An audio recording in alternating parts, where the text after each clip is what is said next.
booster ignition, and liftoff, and all systems are go.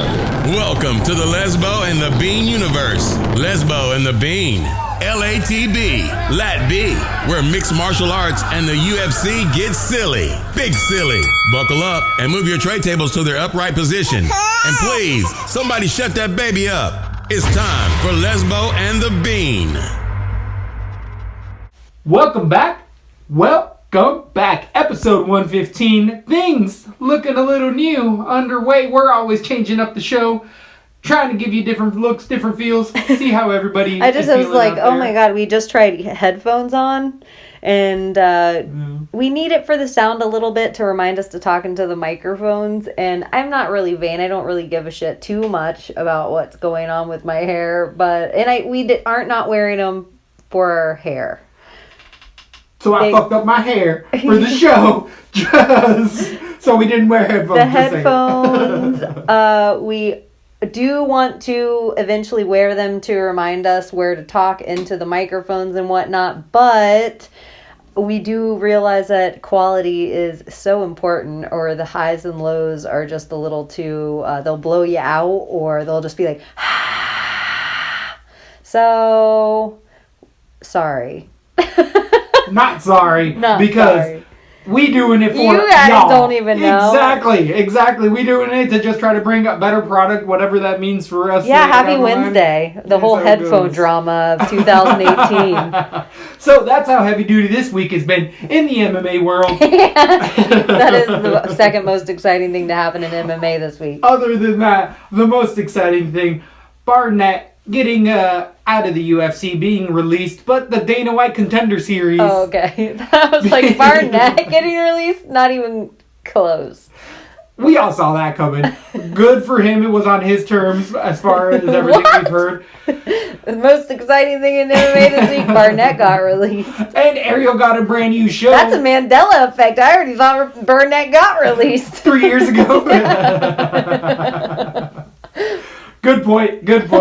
So, what the real news has been of the week, as the Contender Series, Dana White, on Tuesday, we have Big Sister Shevchenko coming in, breaking ground. We have the first ever two sisters in the UFC, breaking records. It was a fun showing. It was actually also breaking records in the Contender Series, being the first female main event they've ever had on the Contender Series in its long 2-season tenure so far.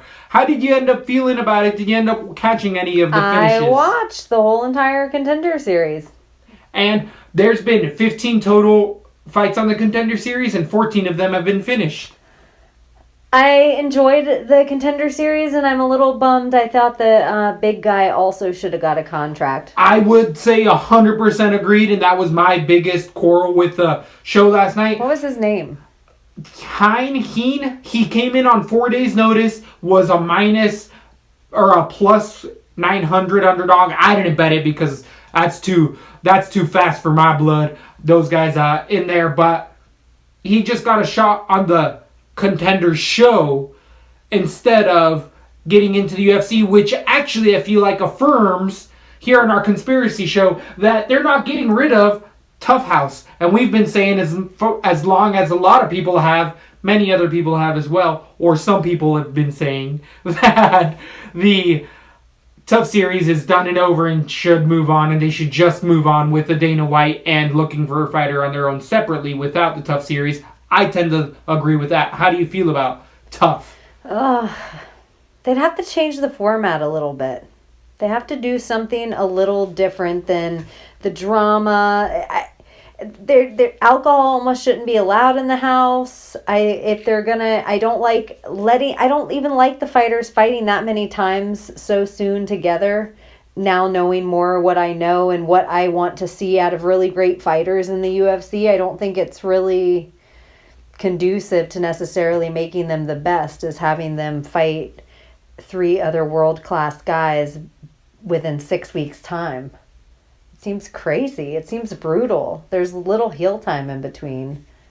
As I could totally see that point of view, but being a wrestler who's had to wrestle up to 5 times, 6 times in a day, even though the amount of damage that's potentially taken is completely different. But there is people out there, even fighters, Josh Barnett being one of those, talking about potentially going into the 8-man tournament series, one night fight, where if you win, you might not move on due to a broken hand, but that's the luck of the draw. That's the name of the game. And there is those type of things out there.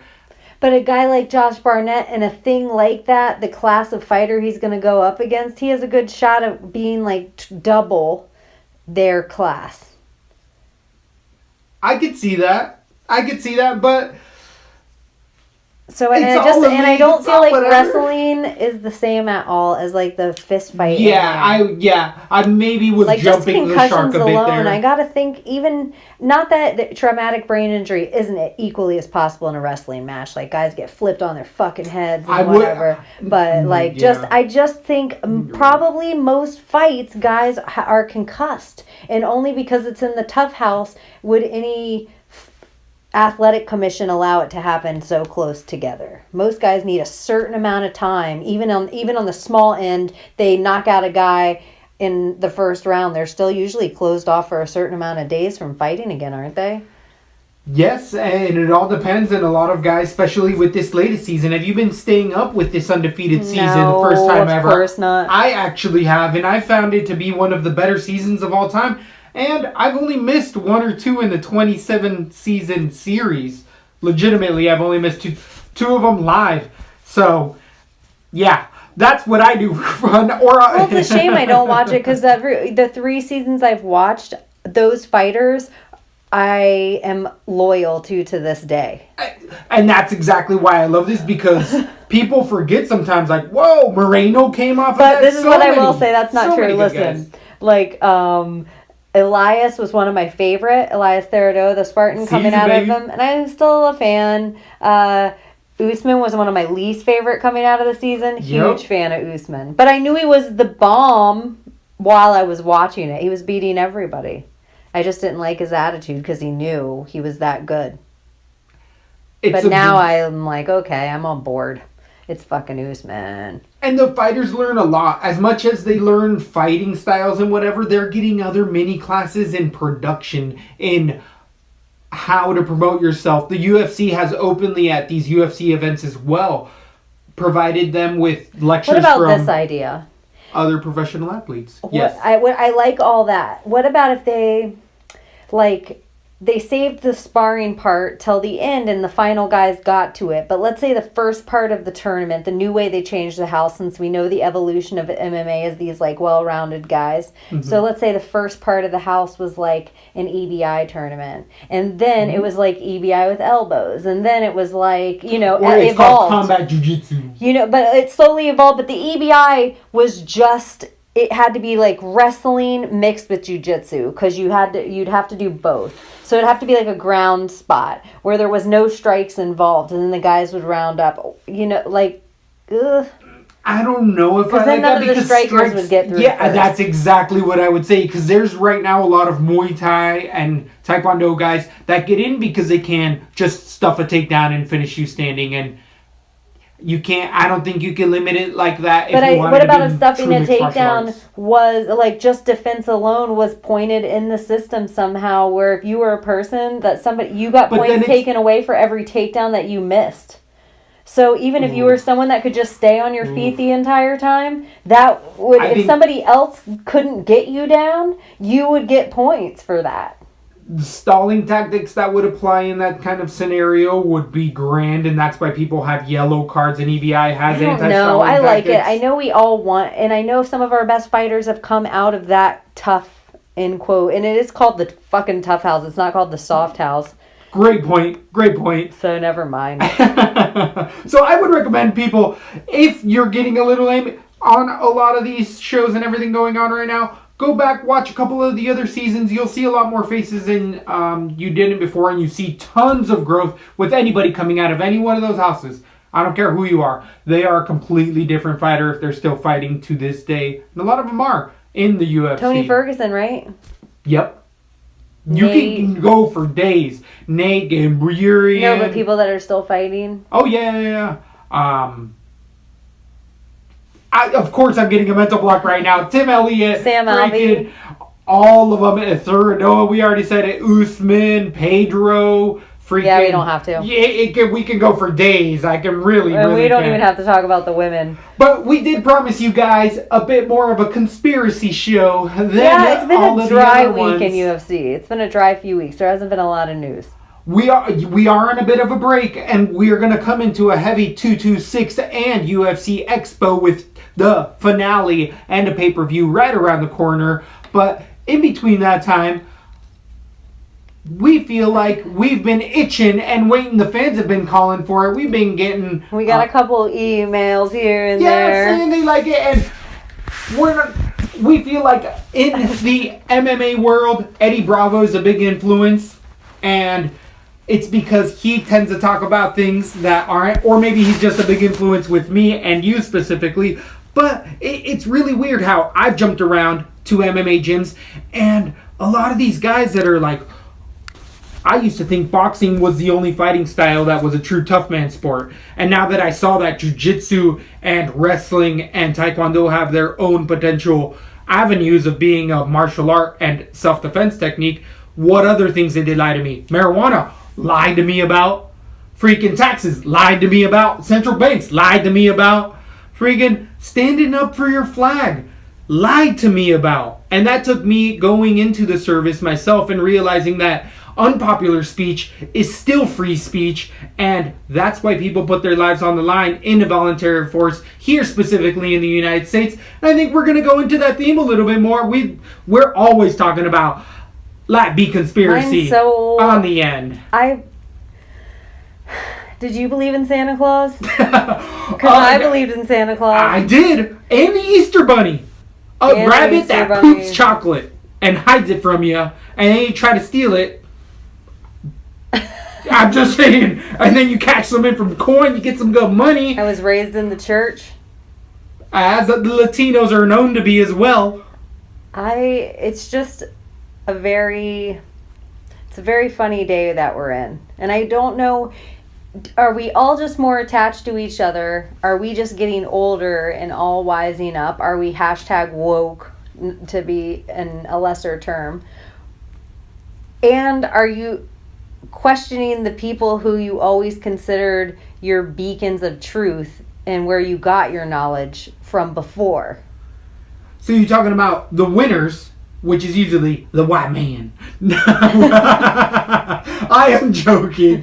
It's people who usually accumulate the most amount of wealth within civilizations, but they tend to govern and or dictate what the lower rungs of classes, kind of like you and I, especially being minorities globally, especially in this capitalist system that we're in, we've realized it. I do feel like the woke representation that you're talking about totally makes sense, because I did wake up. I started to look into all this stuff that high school told me, but with real eyes and with real professors, not just the Texas A&M What is that shit he's saying? second edition. Realize, realize, realize. Is that the shit he's I don't saying? know where is that from. That seems like a shitty quote from Twitter. It is some from period. some It's girl on on the square, on the inch back by of a an guy's inch. shoulders. But that makes a Inch by lot of an inch. sense. I hadn't heard that before. Yeah, I don't know. And it's why. the truth. So, what these real eyes are telling me off the top of my head Anyways, to mix it all in with fighting. is Joe Rogan's a shield, and we've been saying it here at LaTB for a while. Well, I was just gonna say it's funny. Colby's fought with Joe Rogan. Chael's Made picking up. fights Colby with- made up. Colby made up. Chael's picking fights with Joe Rogan. And now Oh yes. Alex Jones is But- picking fights with Joe Rogan. So the very interesting thing. Do you pick a fight like the same way everyone was like, fuck you, Howard Stern? Do you pick a fight with the most popular guy so that if he freaking talks about you, if you just waste any second of time talking about you, it brings eyes to your podcast? Yes, there's just so many unique situations that are coming about of this, and this is where, like a fight, I can break this down because I've been watching this long term. I've known, just like many fans have known about InfoWars. InfoWars has definitely made a namesake in themselves by breaking or leaking government information and whatnot. Joe Rogan being a podcast elite, the most watched guy out there. Everybody knows about Joe Rogan. Conspiracy when that part is weird in the podcast, and they'll be like, "Weird, did you hear that noise?" Because they were talking about there was a gunshot. You hear those gunshots in the back? Yeah. Joe Rogan has got a hitman EBI mafia out there, just saying. Eddie Bravo's looking to choke people out. Down with Joe Rogan. Interesting. So this is the amount of avenues and rabbit holes that we can go down. So InfoWars and Joe Rogan, before they were famous, knew each other back in the 90s. And Joe Rogan, early on in his podcast, was much more pro Alex Jones before Alex Jones supposedly became completely crazy. And the cocaine was just coming out of every seam of his body. And even Joe had to back away a little bit. What are you talking about? What are you talking about? The babies! The babies! Jesus, babies are getting eaten by the vampire blood. So... Not that I frogs don't. Are gay, Joe. They're turning the frogs gray. Gray frogs. Gray frogs from Baphomet's babies. Not to say that everything that Alex Jones says is completely crazy, because I do agree. Everything that we screamed off about, I think I believe. I'm just kidding. Not to say that there isn't truth in every little bit of thing. But I think here we tend to be free thinkers at the LaTB lounge, and we tend to not close-minded to anything, where earlier in our lives we both were a lot more close-minded. And I was cemented in my own ideas before. Earlier, now I joined the service. That's how cemented I was. Unless I'm really involved in the actions or I've shaken hands with the man, I'm not sticking up for those ideas anymore. I don't trust what the TV tells me. I know the media is all a corporate conglomerate. I am just a little more, and people are like, "Oh, what, you get your news from YouTube?" Yeah, I'm sorry. I trust a person standing there with their phone and camera these days. I'll go to Periscope and if there's an earthquake way before I turn on ABC, because I trust somebody there who's on the street more than I trust who wants to get out what information first. There's no money to be made in you posting your truth. And I want everybody's opinion. It doesn't mean I have to fall for it. And everyone's like, "Oh, well, it's cultish." No, you know what's cultish? The Catholic Church. But that's for another podcast. But this is our conspiracy cast, which, depending on what we end up hearing, I think it's going to end up working out for us, because if we were to have any type of belts in MMA, we both got black belts in conspiracy. It's kind of our dirty little secret here at LaTB. It's been something that I've been studying for almost as long as MMA. Genuinely, almost as long. I've just been a competitor a bit longer than I was closed-minded competitor, and then I opened by Joe Rogan being a big factor of that. I wasn't closed-minded. I was conditioned. Good point. I was conditioned. We're all conditioned. And we can't help it. It doesn't make you stupid because you don't know something. It doesn't make you stupid because you don't know it. The second you know it, you know it. And now you have that information. It doesn't, like, your brain's not smaller because you don't know information. And I think people are under the impression, I don't know who says it, and we could use our phones, but here, like, our computers and look up who says it, but there's that quote that those who read the paper those who don't read the paper are uninformed, and those who read the paper are misinformed. Correct. And who says that? Denzel Washington. That's what somebody else said, but I don't. Yeah, Denzel says it like 20 times. I saw that little clip all over my social media. Is he the one who said it, or is he talking he's regurgitating it from somebody else for sure. But yeah, so I have a bunch of other actors, and so yeah, Joe Rogan. You were saying Joe Rogan turned you on to conspiracies. Helped turn me on to it, because I would say that I got on to Alex Jones before I got on to Joe Rogan. But this was early 2005-ish, 2006-ish. This is early teens for the Bean here. Definitely in the early days. But in time, I learned that Alex Jones to himself was also a corporate entity shill and a fearmonger himself. Even though some of his information is valid, A lot of it was just selling. You need silver cyanide And to I keep have the to tell vampires you, away. I have a conspiracy of my own that Joe Rogan and Alex Jones are selling the exact same products. I would agree that they're getting them from the exact same I think facility. they're just putting different stickers on the same bottle and selling them. They both got a shroom tech. They both have some sort of shroom tech. They both have a silver. They both have the best of everything. So I just think and a feud is good for them. It's the same as rat It's beef. feud. It's the rat beef, exactly. Exactly the rat beef.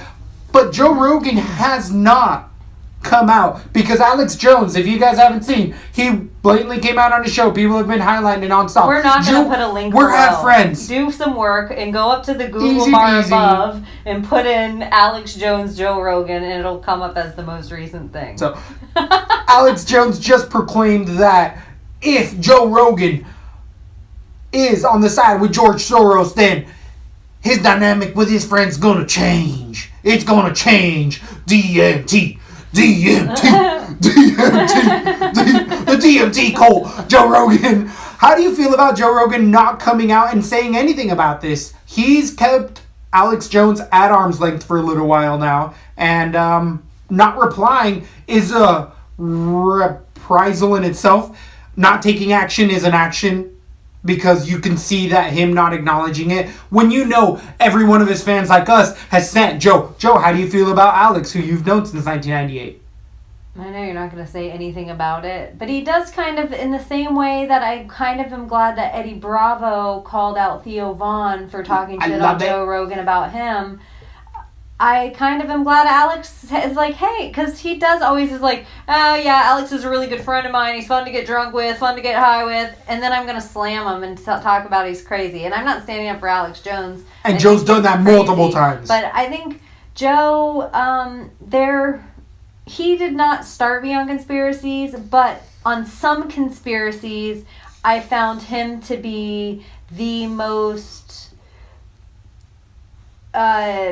not informed source, but he put it in such a perfect way that I could always show somebody else, like, this is why I don't think the moon landing's real. And Joe Rogan was sitting there on a podcast and he just spiels out reasons in a really good, decisive, smart, intelligent, absorbable way that I liked him for the moon landing especially. That's where I was like, whoa, Joe, he pointed me in directions with things that I didn't know about with it. He was next level with the moon landing.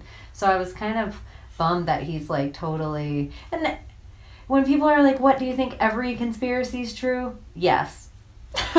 Yes. Yes. You don't think somebody's trying to make money at every turn? How many times do they have to show you the media's fake? How many times? This is a good point. It's like, I don't think any of that stuff really matters. The stuff, they aren't showing you anything that's making you more powerful.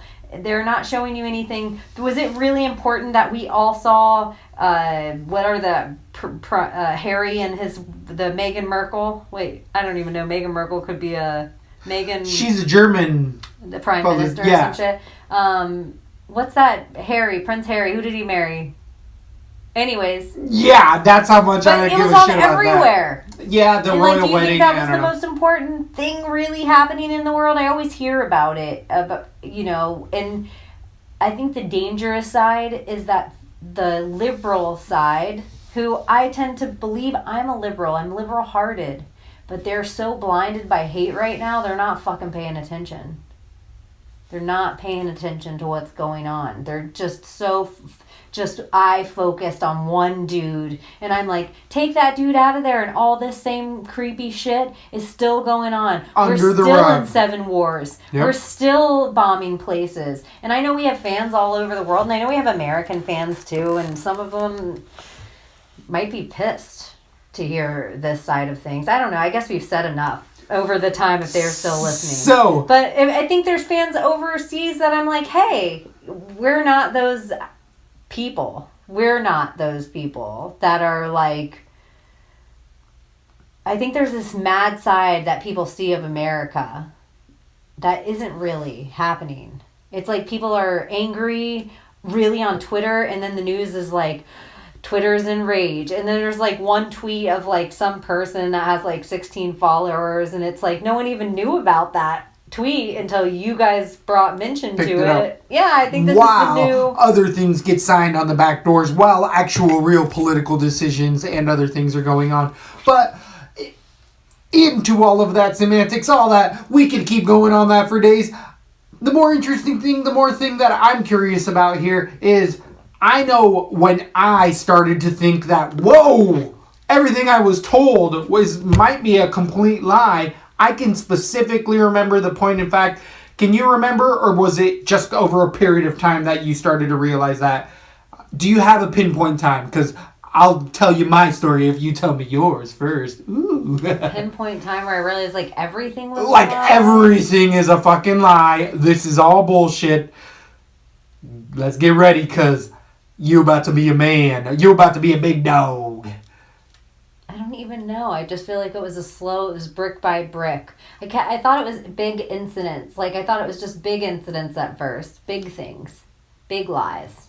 And the more I look and the more I recognize patterns, it's like a whole bunch, a million little lies. And it's almost overwhelming. It's like I took the red pill. I don't remember taking the red pill. If that's what you're asking, I don't remember taking it. So I'm just saying, you might have been looking away. You had somebody some dropped a red pill in my drink. You were hanging out in Portland and someone slipped the red pill and you didn't know. All of a sudden you woke up. Red pilled. So, for me, personally, was probably a month or two into boot camp for the Marine Corps, and I had drill instructors specifically saying, remember, foreign and domestic being a specific point, and then that Marine specifically telling us future Marines, recruits at the time, like, don't think that you guys aren't making money for somebody out there by killing people.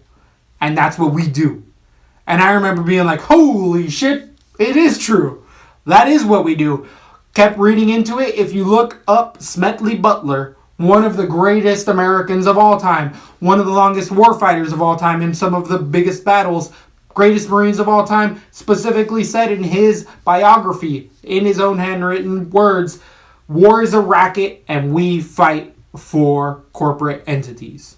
Here in the United States, that's what we do with our volunteer system. And unfortunately, I learned the hard way that that's what we do. That's why I was like, I think it's a good thing, but at the same time, I think that it could be used for much better things than it is right now.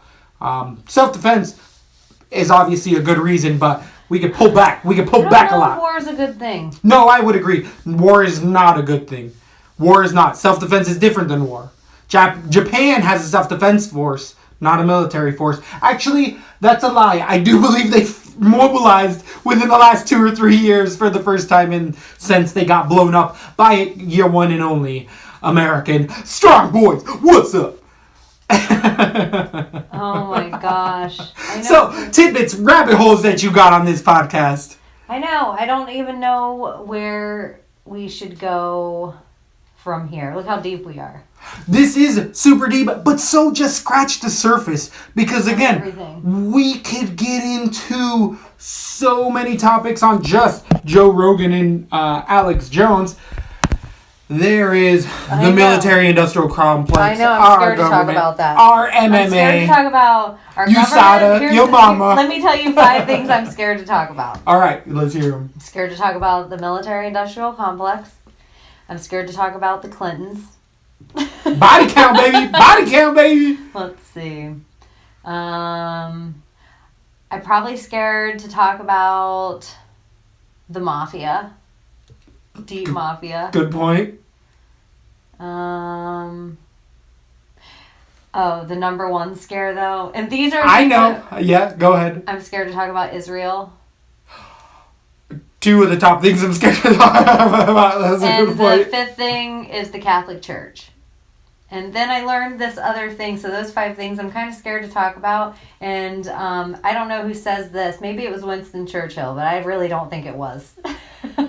I don't know who said it. Maybe it's me, but I didn't say it either. I know I read it somewhere. But they say the people in power are those you can't criticize. Like, look around at who you can't criticize, and that's who has power. I think that's a great point, and I would agree 100%.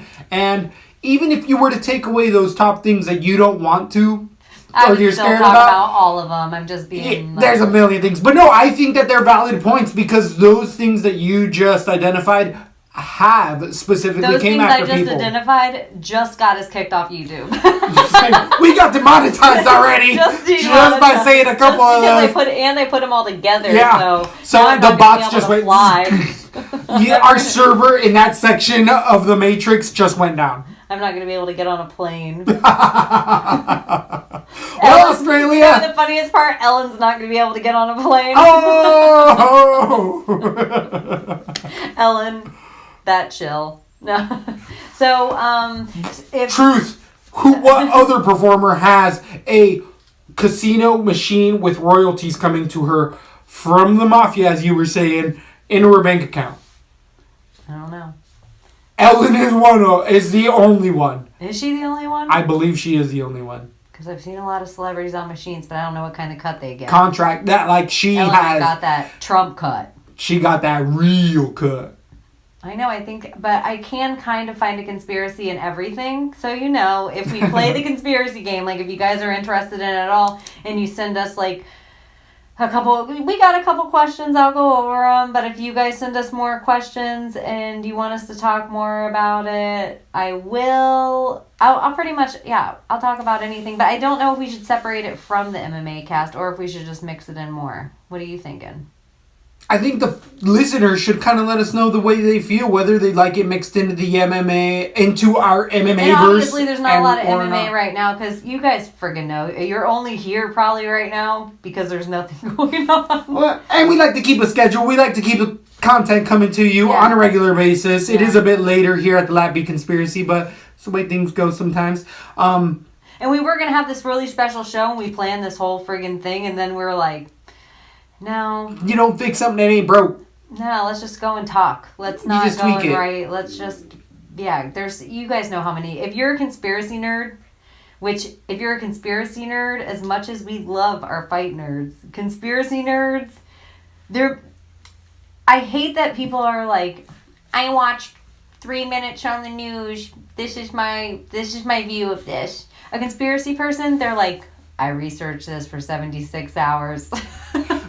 Maybe not that deep. I think that a few hours, especially this day and age, you can get real far if you just intent on looking just for the right people. Who owns it's not this? hard. Any information these are just little tips that I would say.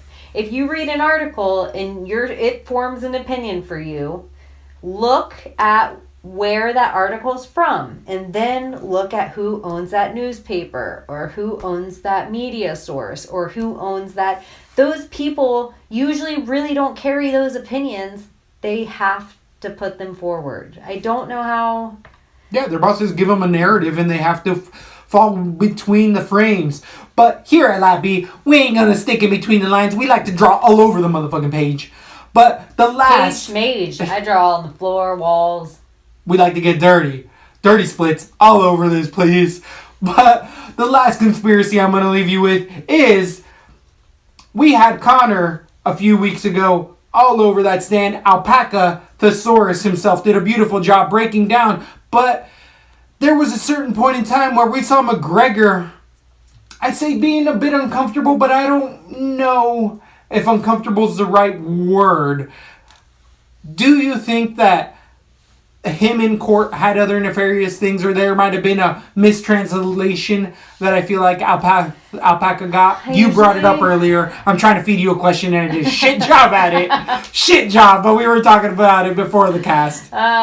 So please feel people in. I usually agree with Alpaca, but I think he was just either still high on coke or coming down from coke, and his teeth and gums were a little numb. I don't think he was having that movement for any other reason. And the reason he was making all the adjustments with his shoulders is because his natural instinct was to bring his hands up and wipe his nose over and over again. Wipe his nose, and he couldn't do that. So he had to keep adjusting his shoulders because he was fidgeting because they were probably all souped up on yaya. And the only thing that would make me totally wrong about this, and I don't know the fight testing for cocaine in Ireland. He's obviously not tested by a USADA. So is he allowed to do the yaya? I don't know. I do not know. But to me, he just looked like a dude that was... They, like, were flying on a private jet. They cut open, like... you know, not even an 8-ball, like a full rack of Coke. Uncut, straight from the Columbia itself. Yeah, they actually had a rack, like a pool rack with 8 balls in Dana it. White's in the bathroom, Sweet D's on the fucking other side. And the only mistake Connor made was getting there late. We already knew that. We Connor's called it on late the for show. fucking everything. We called that on the show. Yeah. That's what the whole thing was. The only thing that I do like that Alpaca brought up that I really didn't think of, that Connor really didn't plan for, is that Khabib wasn't going to get off the bus. And I really, no one's brought that into the equation. It's great. Yeah, it is a great call. And true. Now, Khabib did have people potentially holding him back-ish on the bus, though, with Ali Abdelaziz on there, as well as other UFC guys were holding him. I just can't even imagine. No, actually, Khabib was holding back his manager, I believe. Yeah, Yeah. he looked calm. Yeah. He was, on his phone or something. He looked calm. I don't think Connor and Khabib fight. There's something else in the works. Ooh. There's something else. Dana says it. Everybody's talking about it. You know how the UFC likes to surprise us? Tried to surprise us. Yeah. I think there's something else. I think it's GSP Connor. Ugh. And it makes me like, but I hope we get a tournament. That would be so cool. LaTB conspiracy. Because Tony's getting better every day. That knee. Whew. Have you seen him in his latest workout? I just want him to back off more than anything. I do see him, and I do watch that, and you need to be following him wherever you can to be watching that kind of stuff. His movement looks great, but it's just kind of like, dude, you keep getting flat tires because you're out wearing your freaking tires. Like, you need to rest a little bit more. We love the no holds, winner takes all kind of mentality, but your body's been giving out on you for a reason. Your kneecap ripped off of itself when you tripped. Why was it, as we said it, and so have many other people before, he had a prior existing injury that finally went over the top when he fell over, because a lot of people can fall and do not get that type of injury. And freak accidents fucking happen where people just fucking step off a step 2 inches high and twist their... Liquid in the lung, is that freak accident? It can be, I guess. But it happened to Tony Ferguson. Just saying. That seems like it's, is that from running? I think it's overtraining is what I'm saying. It's overtraining in general. His mind is way stronger than his body, and it doesn't matter. Your body's still limited to human capabilities, and he's obviously pushing those limits. If you watch any of his social media training hints of it, and people say outside of it, that dude is nuts. He could be a mastermind genius, or he could be a Mad Hatter who falls apart at the seams at 50 years old because he's being held together by duct tape and glue. I love Tony. I think he's next level. I know, and I'm really excited about Brian and... 226 is so stacked. 10 days. Is it 9 days or 10 days? 9 days. By the time you guys get this, it'll be 9 days, I think. Before that fight? Yeah. I think we're going to have a heavy-duty weekend coming up with the Expo. Then we're going to have the finale. And then that weekend is the pay-per-view, How are we going to right? break down all that? Should we be bringing them our breakdown for the Friday night fights, and for Wednesday we're bringing the breakdown for 226? I think we're going to keep our regular schedule here at LaTB when we're doing our Sunday, Wednesday type of drops. And I think you're on a good call. You're on a good pace for there. So maybe this coming Sunday, or next show coming up, we'll be breaking down the Friday fights. The Tough House fights. Don't we have another week between there? I think we do. Either and way. then Wednesday, Uh-huh. we'll be breaking down that card, and then it's the fights. We got a bunch. Sunday, We got Wednesday. a full That's summer right. coming up. So this next Sunday card coming up, we break down the Friday fights. Wednesday, we'll be breaking down 226, and then Friday is fights, and then 226. Or is that totally off? Think we might be off by a week. I don't know why. I don't want to look it up I feel on like the top of today's my like head. the 28th or something. It is the 27th. Yeah, that's it. It's the 6th, the 5th and 6th, or 6th and 7th. You are 100% right. Yeah. Here at LaTB Conspiracy, we tend to hit a time warp. Time warp. So, also another vein and rabbit hole that we'll eventually get into in some of our conspiracy casts. Until so then, you just though, think we came in, we walked in. This is kind of shitty what we did to our audience. I'm going to tell you what we did. Okay. We for all of our fight fans only, they got to hear some fights at the beginning and end, and then all this chitter chatter in the inside where they're just rolling their eyes and they're like, whatever, Lesbo and the Bean. I believe Wolf Blitzer. I believe Rush Limbaugh. Shut up, Lesbo and the Bean. I trust Megan Kelly or Megan Fox or whoever those ladies are on those news channels. And that happened. And then to the other half of our audience, they're like, oh, this was cool. We just, because they're used to fight shit. And then they're conspiracy fans and they heard it in between. But all the only conspiracy stuff we did was flick tits, flick tits, flick tits, flick tits. We didn't really get into anything. We are taking our steps slowly, steadily, and slowly. Evolution happened over a period of time, not overnight. And mishmashes. And Rome was built in a couple weeks, not overnight, right? What would this one be called?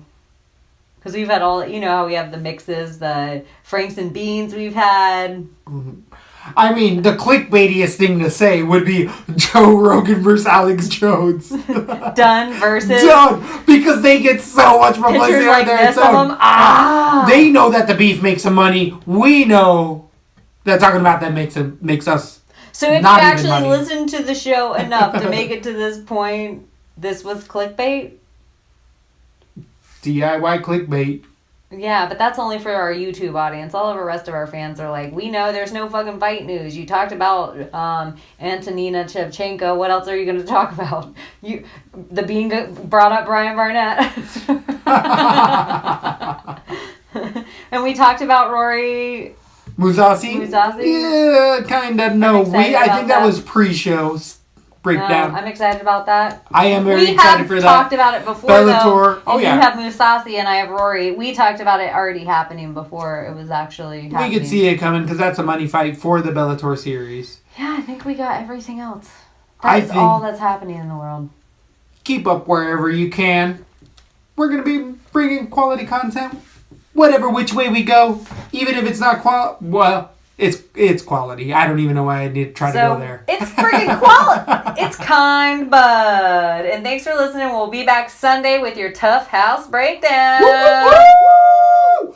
That's supposed to be. Thanks for listening to LaTB. For all things Lesbo and the Bean, head over to lesboandthebean.com or follow us on Instagram, Facebook, and Twitter.